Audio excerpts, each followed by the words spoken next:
Vous aimez faire des massages, mais vous sentez que vous manquez de méthode? Découvrez 10 techniques de massage qui vous aideront à savoir comment poser les mains, comment les bouger, afin d'obtenir l'effet voulu. 10 techniques de massage. Comment faire un vrai massage? Numéro 1. L'effleurage. On pratique l'effleurage pour commencer et finir un massage. Effleurer peut se faire d'une main ou bien des deux mains. La paume et les doigts sont bien à plat sur la peau de celui ou celle que vous massez.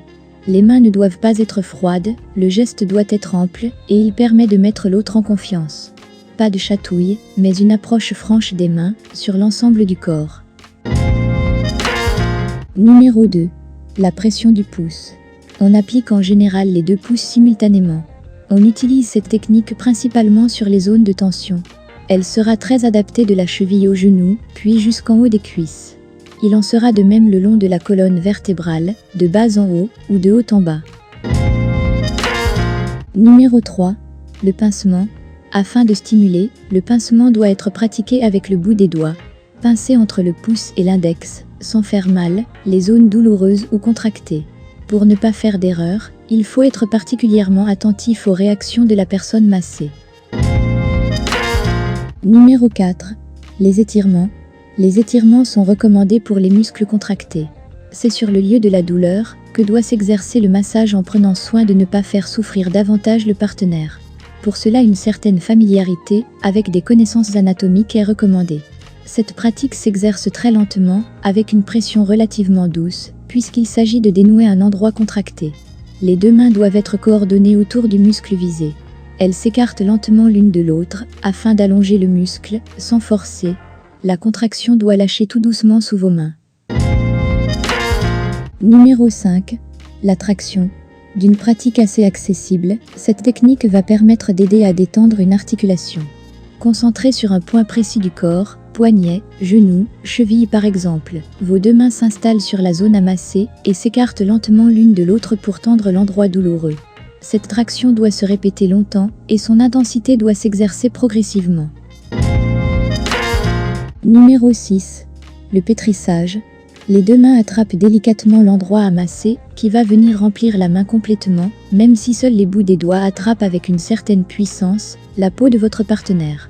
Attention de ne pas faire mal. Cette technique peut évoquer, comme son nom l'indique, le travail du boulanger et sera très efficace pour donner de la souplesse à la cuisse, au ventre ou au mollet par exemple. Numéro 7. La friction. Fréquemment pratiquée chez le coiffeur lors d'un shampoing, la friction est censée détendre en détachant la partie supérieure de la peau des couches plus profondes.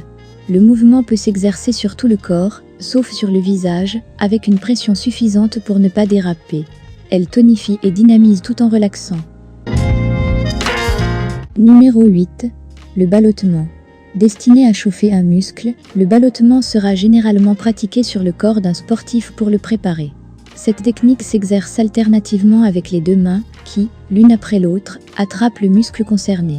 Mollets, cuisses, bras sont les principales parties du corps concernées par cette pratique tonifiante.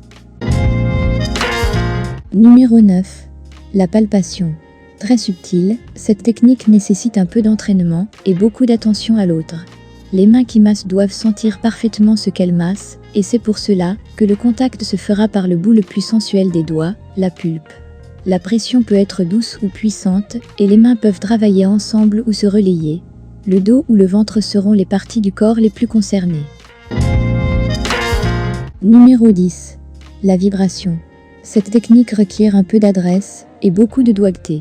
Elle est très utile sur le nouveau-né, qui a les bronches encombrées, mais mieux vaut consulter un professionnel que de se risquer soi-même à cette technique si l'on n'est pas sûr de soi. La vibration consiste à ébranler les masses musculaires en imprimant à la main ou à la pulpe des doigts appuyés sur la peau des oscillations menues et rapides.